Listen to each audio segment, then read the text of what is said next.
Etholaeth Caerfyrddin, etholaeth newydd sy'n gyfuno hen etholaethau Llanelli a Cherfyrddin.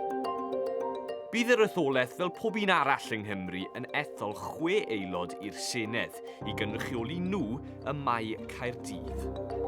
Ac i lawer dros y wlad, dyma'i tro cyntaf yn pleidleisio, fel y criw yma o ddisgyblion yn ysgol Bromyrddin. Fi'n really gyffroes yn dara, ie.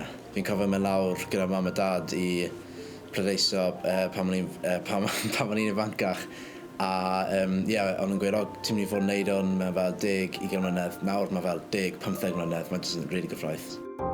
Fe felly mae'r rai yma eisiau gweld y newid. Fi'n credu, achos ni dal yn addysg, bod addysg yn polisïau sydd angen cael eu targedu tuag at pobl ifanc.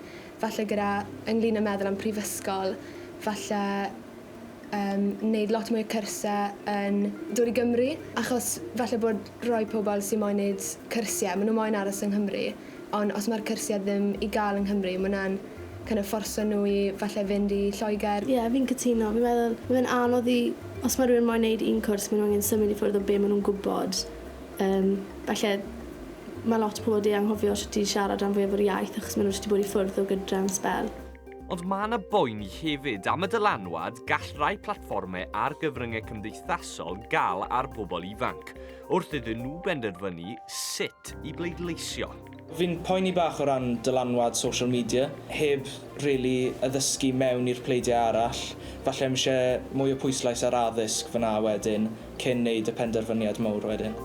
Fi'n meddwl gallai fe mynd lawr trwydd really negatif, bod pobl yn dilyn llwybr hollol wahanol just achos maen nhw'n cael likes a shares ar social media yn hydrach na gweld perspektif pleidiau gwahanol a ffordd gallai nhw falle helpu'n well na'r pleidiau sy'n boblogaidd ar social media.